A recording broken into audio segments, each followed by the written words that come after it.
A broken science vessel, a crew that turned knowledge into weapons, and one impossible choice that will decide if kindness is strength or fatal weakness. Jiwoo rescues Lara, a Velen refugee from a species that calls humans primitive, violent, barely civilized. She's wounded, terrified, certain he'll kill her. He doesn't. He saves her instead. She begins to trust, to see humans differently, to believe that maybe survival and compassion can coexist. Then 4 Kreth warships emerge from the void, demanding her surrender. Lyra begs Jiwoo to give her up, to save his crew from a battle they cannot win. He refuses. The Kreth commander laughs at the modified vessel with its jury-rigged weapons facing 4 military raiders. Shields failing. Crew terrified. Odds impossible. Jiwoo cuts the transmission and plots a course straight into hell itself. 1 human captain. 1 impossible stand. And everything on the line.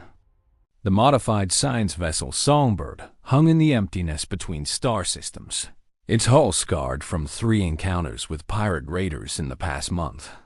Jiwoo sat in the captain's chair, watching sensor readings flicker across ancient displays that the crew had jury-rigged from salvaged parts. The ship wasn't supposed to be here, wasn't supposed to be doing this. 6 months ago, it had been charting asteroid compositions near the Kepler belt. Now, it carried weapons that barely worked and a crew that had forgotten what a full night's sleep felt like. "Contact," said Haijin from the sensor station. "Small craft, adrift. Life signs, but faint." Jiwoo leaned forward. Space was supposed to be infinite, but lately it felt crowded with death. "Any distress beacon?" "Negative." Hull signature matches Velen design. The Velens, delicate beings who looked like someone had sculpted grace itself from pale blue flesh. Their empire controlled 17 systems and considered humans barely civilized. Jiwoo had met exactly 1 Velen before, a trade official who had spoken to him like he was a talking animal performing tricks. "We're not a rescue ship," Bora said from navigation. Her hands moved across her console anyway, plotting an intercept course. "We're not much of anything these days," Jiwoo replied. He stood, joints cracking. 28 years old, and he felt 50. "Bring us alongside," slowly. The Songbird had been a peaceful vessel once, designed for long-duration missions studying cosmic phenomena. Then the pirates came, then the territorial disputes, then the slow collapse of trade routes as species stopped trusting each other. The crew had adapted. They'd welded railgun platforms where soil sample collectors used to be. They'd replaced atmospheric analyzers with missile tubes scavenged from a derelict destroyer. The ship looked wrong now, asymmetrical and angry, but it moved through space like it had always known violence. The Velen craft was dying. Its engines were cold, life support sputtering. Through the viewport, Jiwoo could see scorch marks from energy weapons. Someone had hunted this ship, played with it before leaving it to drift. "I'm going over," he said. No one argued. Minho brought him a pressure suit while Sojin prepped the airlock. They moved with the efficiency of people who had done desperate things too many times. The suit was patched in 4 places, held together by human stubbornness and marine-grade adhesive. The walk across open space felt longer than it was. Jiwoo's boots touched the Velen hull, maglocks engaging. He found the emergency hatch and cycled it open. Inside, the ship was elegant even in disaster, all flowing curves and soft lighting that had dimmed to almost nothing. He found her in what might have been a cabin. A Velen female, her skin the color of morning sky, slumped against the wall. Her breathing was shallow. She wore robes that spoke of wealth or position, now torn and stained. When she opened her eyes, they were the gold of old earth honey. "No," she whispered in heavily accented standard. "Not human, please." The fear in her voice cut him. Jiwoo kept his distance, hands visible. I'm here to help. Your ship is dying. You'll kill me anyway. Her voice was musical, even weakened by pain and dehydration. Humans kill. Some do, Jiwoo admitted. I'd rather not. Can you walk? She stared at him like he was a puzzle with missing pieces. Slowly, she shook her head. Jiwoo moved closer, carefully, the way he'd approach a wounded animal. He could see the injury now, a burn across her side where energy discharge had caught her. Not fatal, but bad enough. I'm going to carry you, he said. It'll hurt. Why? The single word held genuine confusion. Because leaving you here is worse. He lifted her, feeling how light she was, how fragile. She made a sound of pain that he tried not to hear. The journey back to Songbird was an eternity of careful steps and shallow breathing. When they cycled through the airlock, the crew stared. A Velen aboard a human ship was unusual. A Velen willingly brought aboard was nearly impossible. They laid her in the medical bay, which was really just a converted storage room with equipment that half worked. Sojin, who had been a veterinary student before the universe got complicated, started treating the burn. The Velen watched everything with wide eyes, trembling. What's your name? Jiwoo asked, standing where she could see him clearly. She hesitated. Lyra. I'm Jiwoo. You're safe here, Lyra. Safe. She tested the word like it was foreign. On a human warship. Science vessel, he corrected. We just got creative with the modifications. Lyra's golden eyes tracked in the visible corridor beyond the medical bay, where weapon systems controls had been roughed into the walls. You turn knowledge into violence. We turn survival into necessity, Jiwoo said. He pulled up a chair, settled into it. Who attacked you? Raiders. Kreth clan. She shuddered. They wanted cargo. When I had none, they wanted to play. The Kreth were known for that. Jiwoo felt old anger stir. They usually don't leave witnesses. I ejected into debris field. They thought me dead.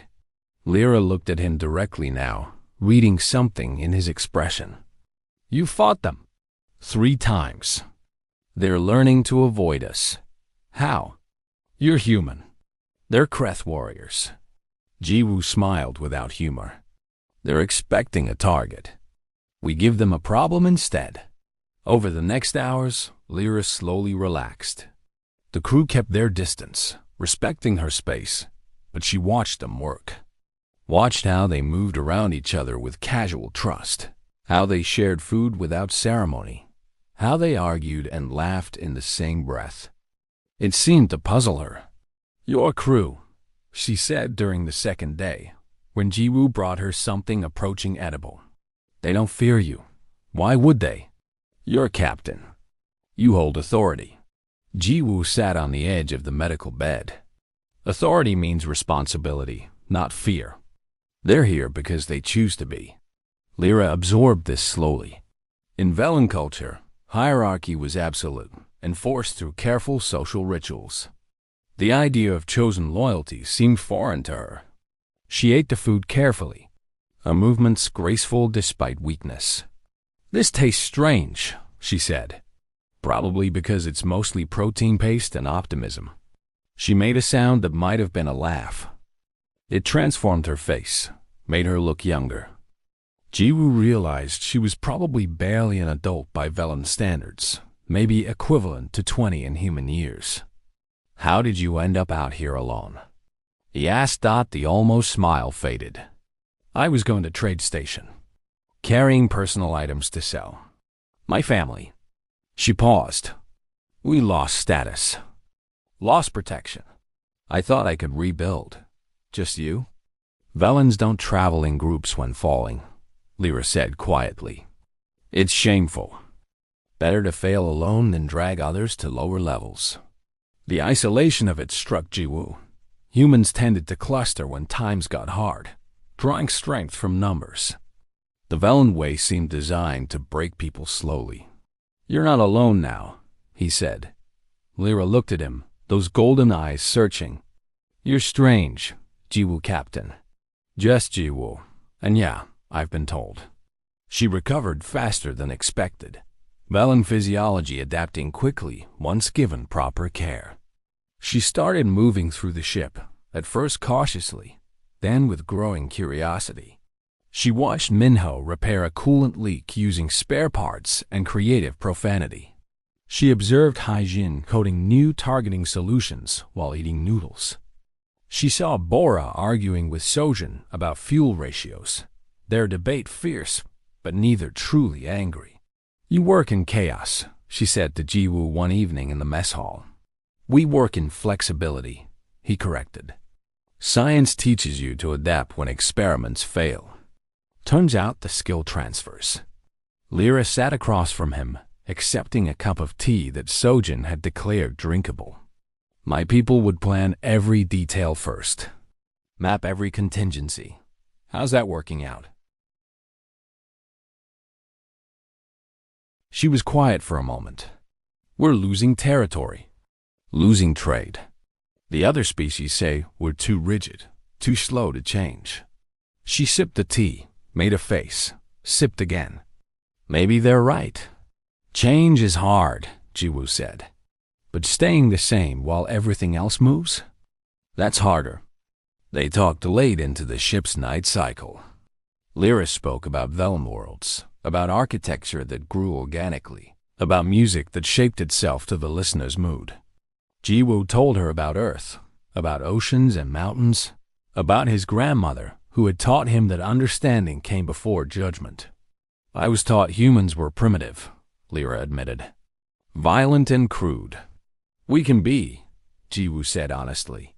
"We've done terrible things. Still do sometimes. But we're also capable of changing our minds when we're wrong. Is that why you saved me? To prove you're not crude? I saved you because leaving someone to die when I can help feels wrong." He met her eyes. Pretty simple, really. Lyra's expression shifted, something softening. Not simple, kind. The moment stretched between them, comfortable and charged at once. Then alarms shrieked through the ship. "Contact!" Haijin's voice cut through the noise. Multiple ships. Kreth clan signatures. Jiwoo was moving before thought, Lyra following. On the bridge, the screen showed 4 Kreth raiders closing in attack formation. They'd been hunting, and they'd found prey. "They're hailing," Bora said, voice tight. "Let them talk," Jiwoo said, settling into his chair. Lyra stood beside him, hand gripping the chair back. The Kreth commander's face filled the screen, insectoid and expressionless to human eyes. "Science vessel. You carry Velen life sign. Surrender it." "Can't do that," Jiwoo said calmly. "Then you die protecting it." Curious choice. "I'm a scientist." "We're curious by nature." The Kreth commander's mandibles clicked in what might have been amusement. "Your ship is modified. Weapons we've encountered before. Insufficient against 4 vessels." Lyra leaned down, whispered urgently. "He's right. You can't win this. Give me up. Save your crew." Jiwoo glanced at her. "That's not how humans work. You'll die." "Maybe." He turned back to the screen. "Or maybe you're still thinking of us as a target instead of a problem." He cut the transmission. His fingers moved across controls that had been designed for sample collection, now repurposed for violence. "Haijin, spin up the mass driver. Minho, give me everything to forward shields. Bora, plot us through that debris field, tightest path you can find." "They'll follow," Sojin said. "That's what I'm counting on." Jiwoo felt the familiar cold focus settle over him. The same feeling he did running experiments that could either illuminate understanding or explode catastrophically. "Lyra, you should get to medical." "No." Her hand tightened on his chair. "I stay." The Kreth attacked in perfect formation, energy weapons scoring lines across Songbird's shields. The ship shuddered but held. Jiwoo sent them diving toward the debris field. Chunks of dead spacecraft and shattered asteroids spinning in chaotic patterns. They're following, Haijin confirmed. Good. Jiwoo's voice was distant, calculating. The Kreth expected targets to run in straight lines, to prioritize escape over engagement. Songbird did neither. Bora threaded them through debris that should have been impossible to navigate. Spaces too tight for safe passage. The Kreth followed, their larger vessels scraping against wreckage, shields flaring. One raider pilot miscalculated, clipped a chunk of dead station, went spinning off course. 3 left, Minho announced. Jiwoo waited until they were deepest in the field, then reversed, thrust hard. The Kreth shot past, surprised, suddenly in front of their prey. The mass driver fired, a converted deep-core asteroid drill, accelerating projectiles to fractions of light speed. Not elegant, barely controlled, but at close range it didn't need to be. The first shot punched through a Kreth Raider's engine section. The ship died, momentum carrying it into debris. The second shot missed, but the railgun platforms caught the target in crossfire. Human-designed weapons firing solid slugs with primitive effectiveness. 2 down, Haijin said, voice rising with excitement. The remaining Kreth pulled back, regrouping. Jiwoo knew they were reassessing, understanding they'd misjudged. Science vessels didn't fight like military craft. They fought like scientists running a very dangerous experiment. Lyra, he said quietly, I need you to listen carefully. She was pale, golden eyes wide. Yes. In about 30 seconds, I'm going to do something inadvisable. The ship's going to shake badly. Hold on to something solid. What are you? Jiwoo sent them accelerating toward the 2 remaining raiders. Straight line, no evasion. The Kreth fired, energy weapons hammering shields. Warning lights flashed red across every console. Shields at 30%, Minho called. 20%, moments later. Lyra's hand found Jiwoo's shoulder, gripping hard. He reached up, covered her hand with his, squeezed one dot at the last possible moment. Jiwoo fired the magnetic grappler, another tool never meant for combat. It locked onto the nearest Kreth ship, and he reverse thrust again while simultaneously venting atmosphere from starboard. The combination spun them wildly, the grappled Kreth vessel swinging around like a massive flail. Slamming into its companion ship. Both raiders broke apart, structural integrity compromised. Songbird tumbled, alarm screaming, but Bora was already fighting for control. Slowly, painfully, the ship steadied. Silence filled the bridge, except for ragged breathing. Did we just... Sojin started. Use a tow cable as a weapon? Jiwoo finished. Yes, that was insane, Haijin said. That was science, Jiwoo corrected.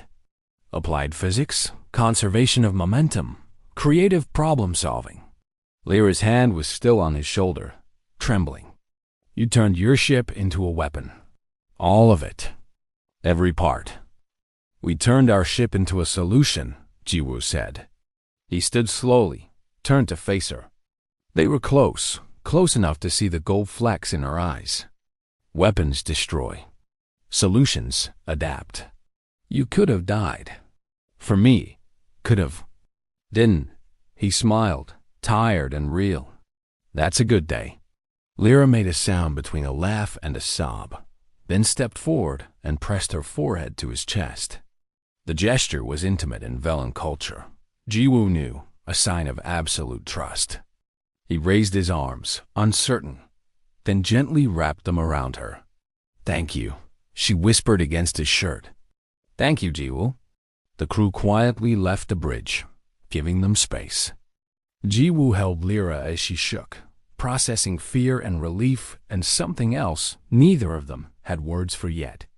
I thought my people were advanced, she said finally, pulling back to look at him. We have older technology, more refined culture. But you... She touched his face, her fingers cool and careful.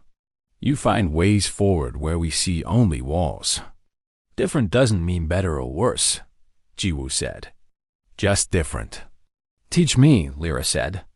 The words came out urgent, almost desperate. Teach me to see like humans see. To adapt. That's not something you learn in a day. Then I'll stay. She said it simply, as if it were obvious. I have nowhere else.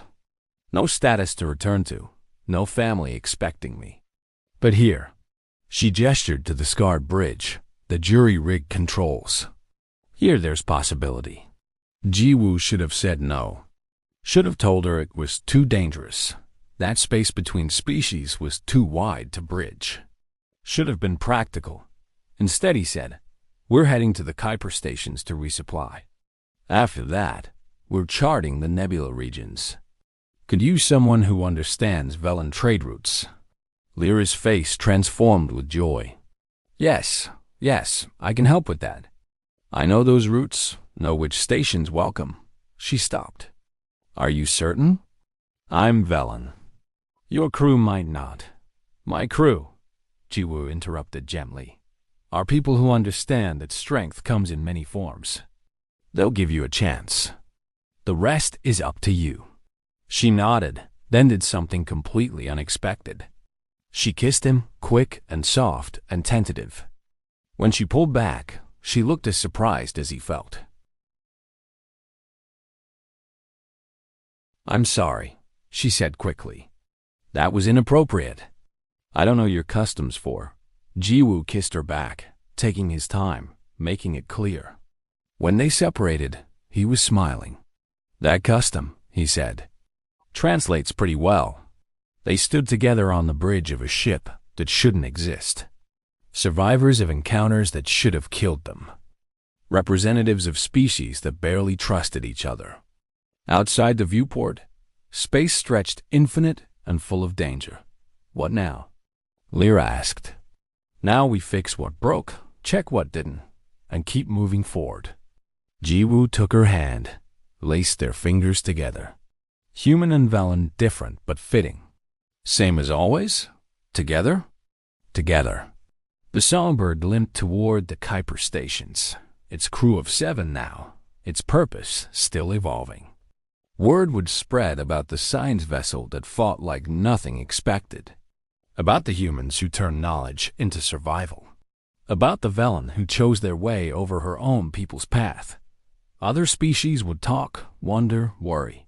They'd see the modifications, the creative violence, the refusal to die quietly. They'd call it human madness, human unpredictability. They'd miss the point entirely. Humans hadn't turned a science vessel into a weapon. They'd turned curiosity into adaptation, turned observation into action, turned the tools of understanding into the means of persistence. They'd taken what was meant for one purpose and found another, because that's what humans did when survival demanded it. And now, with Lyra beside him learning to see possibilities instead of limitations, Jiwoo thought maybe that adaptability could spread. Maybe species could learn from each other, take the best parts and forge something new. Jiwoo? Lyra asked softly. What are you thinking?